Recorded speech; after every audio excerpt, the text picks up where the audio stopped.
En 1998, Mel Gibson advirtió sobre los males de Hollywood en una entrevista con Joe Rogan. Ahora, en 2025, ha afirmado que hay cuestiones aún más importantes en juego. Vamos a profundizar en ello y analizar algunas de las conclusiones clave de esta fascinante entrevista. En primer lugar, se evidencia una resistencia dentro de Hollywood, un mundo mayormente secular, donde el cristianismo parece ser la única religión que se permite menospreciar abiertamente. Existen grandes reinos espirituales, reales y poderosos, el bien y el mal, y ambos luchan por las almas de la humanidad. Mi pregunta es, ¿por qué? ¿Por qué nosotros, seres humanos frágiles y defectuosos, somos tan importantes en este conflicto en el que se enfrentan estos grandes reinos? Muy pocas personas en Hollywood están dispuestas a reconocer la existencia de cualquier dimensión espiritual, y mucho menos aceptar que hay una guerra entre el bien y el mal. Como cristianos conocemos Efesios 6:12, que nos recuerda, porque no tenemos lucha contra carne y sangre, sino contra principados, contra potestades, contra los gobernadores de las tinieblas de este siglo, contra huestes espirituales de maldad en las regiones celestes. Otra conclusión clave que destaca Mel Gibson como cineasta es que considera el Evangelio como un relato históricamente verificable. Además, existen otros documentos históricos fuera de la Biblia que respaldan su autenticidad.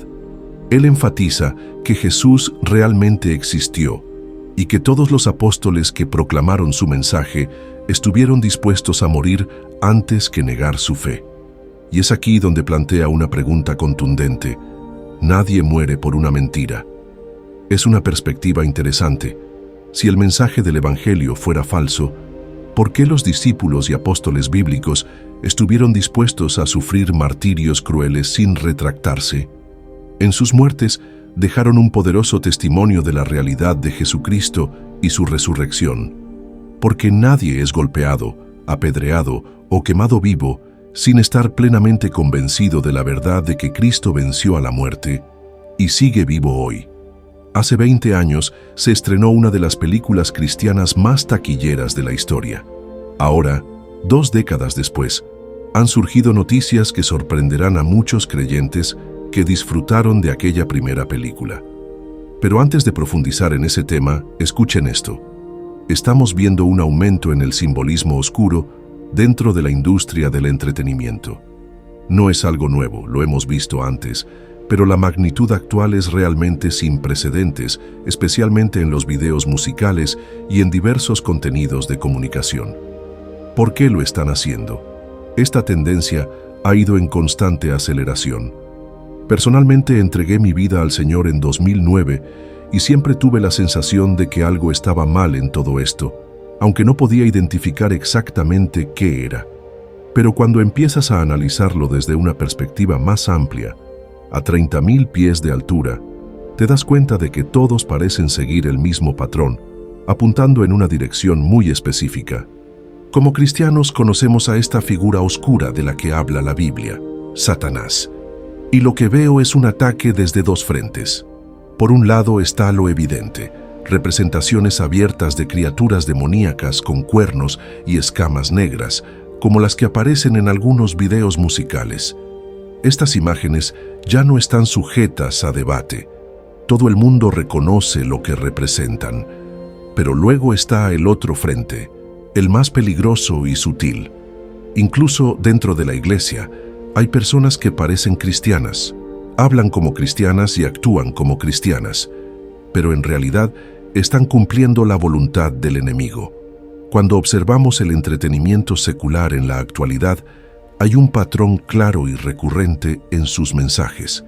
Existe un simbolismo evidente y una tendencia identificable a normalizar todo aquello que la Biblia describe como impío y maligno. En 2004 se estrenó La Pasión de Cristo, una película que retrató las últimas 12 horas de la vida de Jesús de Nazaret, el día de su crucifixión en Jerusalén. Desde entonces, no ha habido otra película cristiana que haya alcanzado el mismo nivel de éxito. Sin embargo, en ese mismo período, hemos presenciado un notable incremento en lo que muchos describen como contenido con una fuerte temática del anticristo. No obstante, muchos cristianos se alegrarán al saber que habrá más producciones cristianas de gran alcance.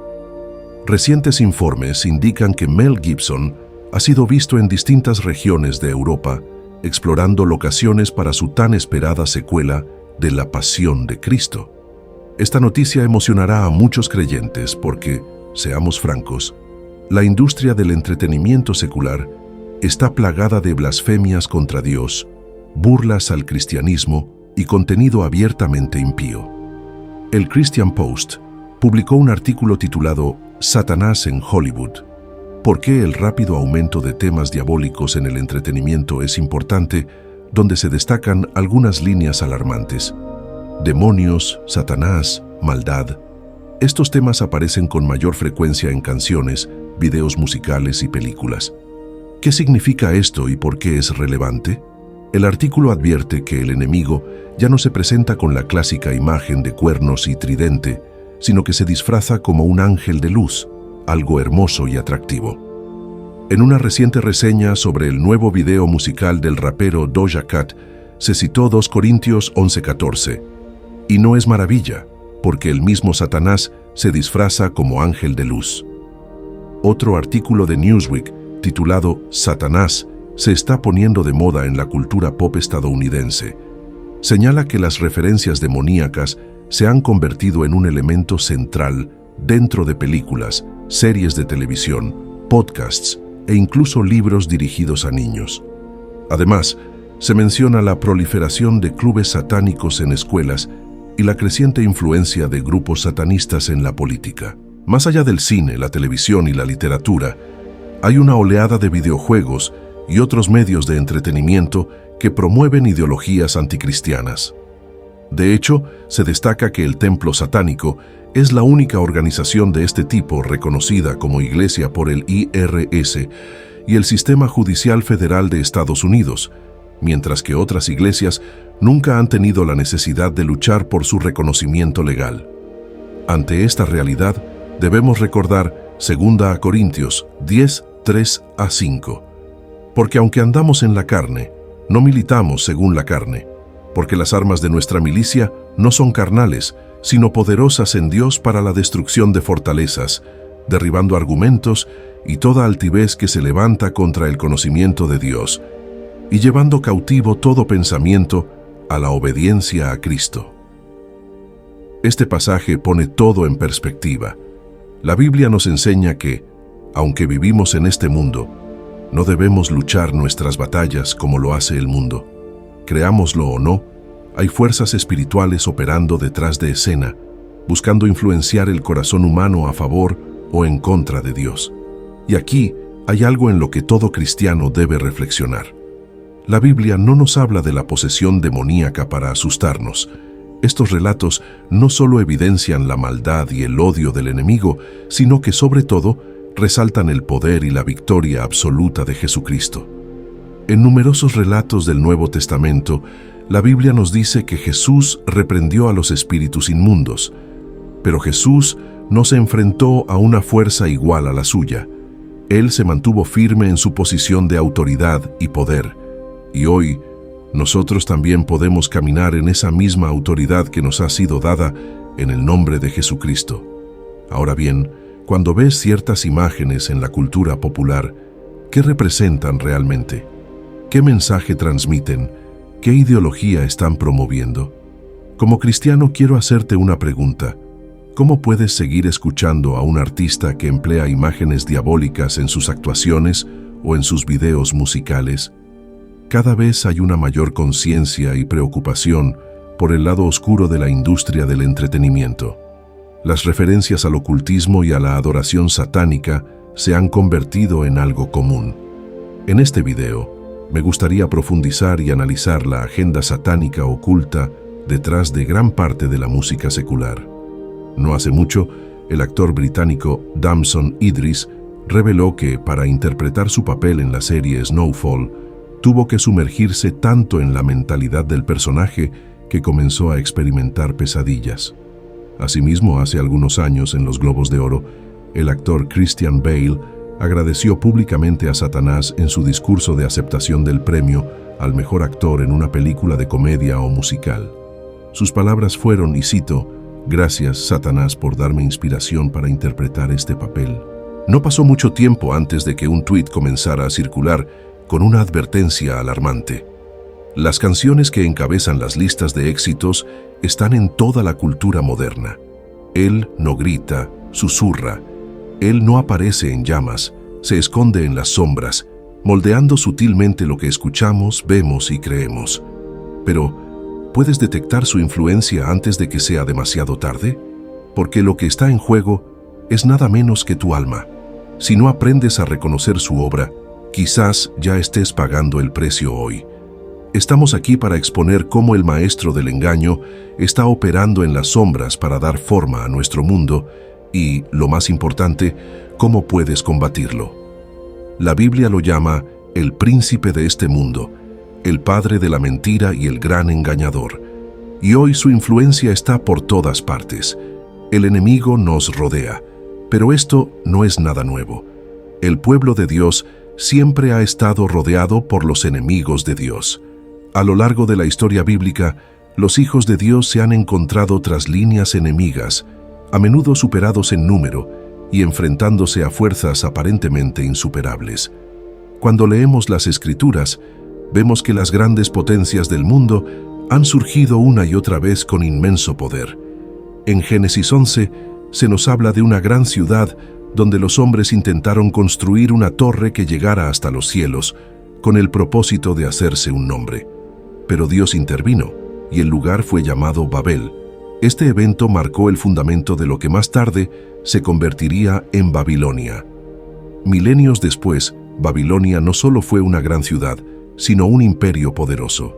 Dios incluso usó a Babilonia para juzgar la maldad de Judá. Sin embargo, Babilonia misma no era inocente, y a su debido tiempo también enfrentó el juicio de Dios. Pero Babilonia, en la Biblia, no solo representa una ciudad o un imperio del pasado. A lo largo de las Escrituras, se usa como símbolo de los soberbios y arrogantes que creen que pueden desafiar a Dios sin enfrentar consecuencias. A pesar de haber sido destruida hace siglos, el libro de Apocalipsis continúa refiriéndose a las fuerzas opuestas a Dios como Babilonia. Otro poder prominente en la Biblia es Egipto. Fue en Egipto donde la familia de Abraham creció hasta convertirse en una nación. Sin embargo, ese crecimiento no vino sin dificultades. En un principio, Egipto fue un lugar de refugio y provisión, pero con el tiempo se convirtió en un símbolo de opresión y esclavitud para el pueblo hebreo. El Éxodo, la liberación del pueblo de Dios de la tiranía egipcia, se convirtió en un modelo de cómo Dios rescata a su pueblo, no solo de desastres físicos, sino también espirituales. Así como Dios liberó a su pueblo en el pasado, Él sigue siendo nuestro libertador hoy. Estamos llamados a reconocer la batalla espiritual que se libra a nuestro alrededor y a caminar en la autoridad que nos ha sido dada en el nombre de Jesucristo. El libro de Apocalipsis también usa a Egipto de manera simbólica para describir a Jerusalén, el lugar donde el Señor fue crucificado y donde los santos fueron perseguidos. Egipto, derrotado en la historia bíblica, se erige así como un símbolo de persecución. Asimismo, aunque Sodoma y Gomorra fueron destruidas en tiempos de Abraham, la Biblia continúa usándolas como recordatorios de la inmoralidad, la avaricia y el mal. Estas ciudades representan la propensión del mundo a ignorar las leyes de Dios y a buscar el placer a través de la depravación. En el Nuevo Testamento aparece otro poder dominante: Roma. Roma gobernó con mano de hierro, exaltó su orgullo y su violencia, convirtiéndose en una Babilonia moderna. Al considerar estas y otras ciudades y poderes políticos del mundo antiguo, vemos que representan todo lo que se opone a Dios. Algunos han sugerido que estas ciudades tipifican el espíritu del anticristo, pues se levantan en rebelión contra el Rey Jesús. Su poder se fundamenta en la avaricia, el orgullo, el hedonismo y la opresión, y aunque estos imperios han desaparecido o han disminuido considerablemente, su espíritu sigue vivo. Hoy en día, Hay lugares que mantienen viva la opresión, la persecución y el odio hacia los hijos de Dios. En China, por ejemplo, el gobierno solo permite el culto a través de iglesias oficiales registradas y controladas por el Estado. En tales lugares, el gobierno se considera supremo, al igual que los emperadores romanos se creían señores absolutos. En otras partes del mundo, los cristianos son perseguidos activamente y, en algunos casos, asesinados. El espíritu de Egipto y su opresión aún están presentes. El orgullo de Babilonia sigue llenando las naciones occidentales, donde, aunque existe libertad religiosa por ahora, los gobiernos se consideran autosuficientes y actúan como si no tuvieran que rendir cuentas al Rey de Reyes. La idolatría que caracterizó a Egipto, Babilonia y Roma sigue tan fuerte como siempre. Los dioses del pasado, como Ra y Marduk, han sido reemplazados por los dioses del comercio, el placer y la autosuficiencia. En todo el mundo, los hombres adoran sus propios deseos y creaciones en lugar del Creador. Los cananeos desaparecieron hace mucho tiempo y Sodoma y Gomorra siguen siendo un páramo. Sin embargo, la inmoralidad que practicaban es ahora celebrada abiertamente. Lo que una vez fue vergonzoso, hoy se enaltece. La perversión no solo es tolerada, sino que es promovida. Ciudades, naciones y culturas enteras hacen alarde de su depravación con el mismo descaro con el que lo hizo Sodoma en su tiempo. Sí, el espíritu del anticristo que habitó en ciudades y naciones de la antigüedad sigue presente en el mundo de hoy. Pero la abrumadora presencia del mal nunca ha frustrado los planes de Dios, ni lo hará ahora. El pueblo de Dios siempre ha sido superado en número, siempre ha parecido más débil y siempre ha estado al borde de la aniquilación. En distintos momentos de la historia, algunos han renunciado a la fe y han seguido a los dioses falsos del mundo, dejando a los fieles en minoría. Pero la luz de Dios nunca se ha extinguido. Por pequeña que parezca, la Iglesia de Dios ha contado siempre con las huestes celestiales de su lado. Aunque frágiles, los fieles han sido guiados por el Dios Todopoderoso. Sodoma enfrentó el juicio, pero los justos fueron salvados. Egipto fue humillado, y el pueblo de Dios fue liberado. Babilonia cayó, y un remanente regresó. Roma, por más fuerte que fuera, nunca pudo destruir completamente al pueblo de Dios. Siempre ha habido un pueblo de Dios en medio del mundo, y hoy, aunque las tinieblas y la maldad parecen dominar, la Iglesia sigue presente. Y así como en tiempos pasados, Dios luchará por sus hijos. Sí, la Iglesia parecerá pequeña y debilitada. Algunos abandonarán la fe. Pero siempre habrá quienes resistan la opresión, rechacen los caminos del placer pecaminoso, se nieguen a inclinarse ante los falsos dioses del mundo y sirvan únicamente al Dios verdadero. El espíritu del enemigo puede estar activo, pero sigue siendo superado por el poder de Dios. A lo largo de la historia, el pueblo de Dios ha sido probado, perseguido y oprimido, pero nunca destruido. Hoy, los tiempos pueden parecer oscuros, pero la verdad sigue brillando. El enemigo puede operar en las sombras, pero la luz de Cristo siempre prevalecerá. Por eso, es más importante que nunca estar alerta, conocer la verdad y fortalecer nuestra fe en la palabra de Dios. No podemos ignorar las señales ni dejarnos engañar por las artimañas del mundo. Debemos estar firmes, con la armadura de Dios, preparados para discernir el bien del mal y caminar en la verdad. Si este mensaje ha sido de bendición para ti, te invito a suscribirte a Secretos Bíblicos, donde revelamos las verdades ocultas en la Biblia, desenmascaramos las estrategias del enemigo y profundizamos en el conocimiento de la palabra de Dios. Activa la campana de notificaciones para que no te pierdas ninguno de nuestros próximos videos. Comparte este contenido con aquellos que necesitan conocer la verdad y déjanos tu comentario con tu opinión o experiencia. La batalla espiritual es real, pero la victoria ya ha sido ganada en Cristo. Sé parte de esta comunidad de buscadores de la verdad y sigamos descubriendo juntos los secretos bíblicos.